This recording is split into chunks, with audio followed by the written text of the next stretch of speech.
Moi, je pense que j'ai eu droit à mon coup de cœur de visite. C'est impressionnant, c'est top. Et voilà, il n'y a rien à dire.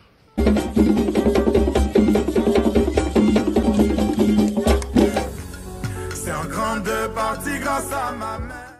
Et nous y voilà. Nous sommes à la basilique.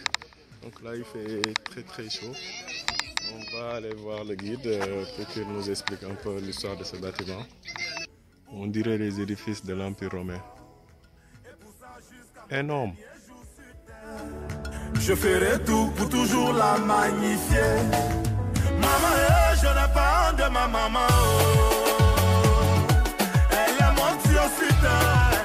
Qu'elle soit ménagère, Fanico, c'est ma maman. Joe, je n'ai pas honte de ma maman. Max Gradel. Maman, je n'ai pas honte de ma maman. Là, nous sommes complètement en haut au niveau du dôme pour voir de l'extérieur. C'est Elle est propre, c'est ma maman. Joe, je n'ai pas honte de ma maman. Et les vitraux que vous voyez là, ça représente les 12 apôtres du Christ. Il y a une matière à l'intérieur appelée la laine de verre.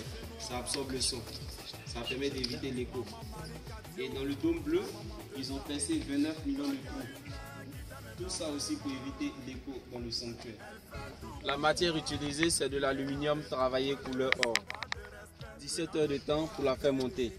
De 8 heures du matin à 1 heure du matin. Avec le système de 12 vérins hydrauliques. C'est de l'intérieur qu'ils ont fait monter la lanterne. La lanterne fait 38 mètres jusqu'au sommet de la croix. La croix, elle se fait 9 mètres. Et nous avons la plus grande coupole au monde, avec 90 mètres de diamètre à la base, 60 mètres de hauteur. Notre basilique a une forme de croix. Vous avez un bras ici, un bras de l'autre côté. La tête est derrière la coupole. Et ici, nous sommes au pied de cette croix. Où est les joints qui sont laissés ouverts là? C'est fait par exprès. En dessous de cette dallette, il y a une vraie dalle en bas. Et c'est par là qu'il passe l'eau de pluie quand il pleut. On récolte l'eau et il déverse l'eau dans les lacs. Ça va directement dans les lacs. Donc quand vous marchez par endroit et que vous voyez que ça bouge là, n'ayez pas peur, ayez la foi. Personne ne va tomber. C'est bon?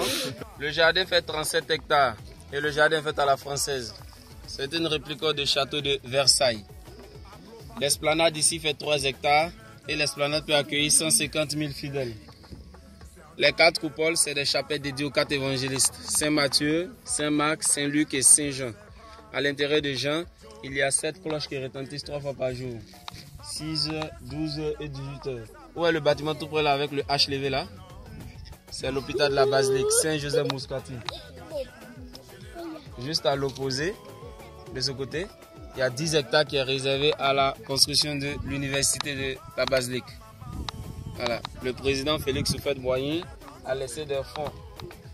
110 ans pour réaliser Notre-Dame de Paris et 3 ans pour réaliser Notre-Dame de la Paix et Amsouk. Ici, vous avez Saint-Pierre de Rome qui fait 136 mètres. Notre-Dame de la Paix et Amsouk fait 158 mètres. Il y a une différence de 22 mètres en hauteur. 3 ans pour réaliser celle-là et 120 ans pour réaliser celle-là. Alors, en termes d'années de construction pour les deux édifices, c'est normal, vu que ce n'est pas les mêmes époques. Ce n'est pas les mêmes technologies, ce n'est pas les mêmes matériaux.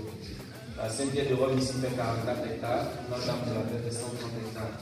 D'où Notre-Dame est la plus haute au monde et la plus grande en superficie.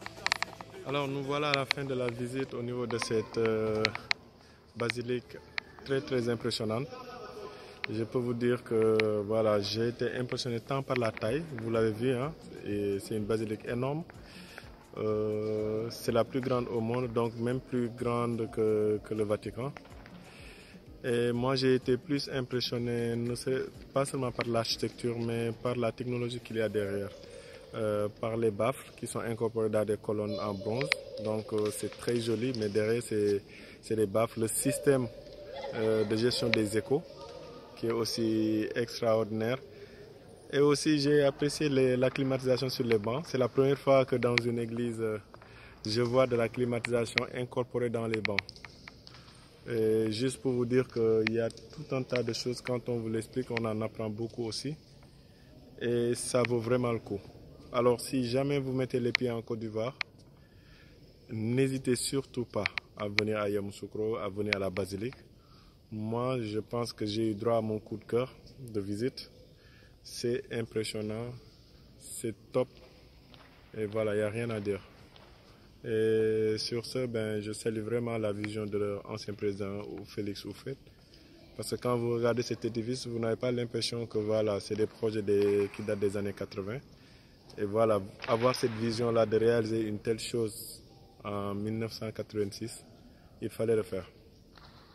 Alors j'espère que vous avez très bien apprécié cette vidéo ou bien les photos. Et espérant que vous passerez un jour visiter vous aussi.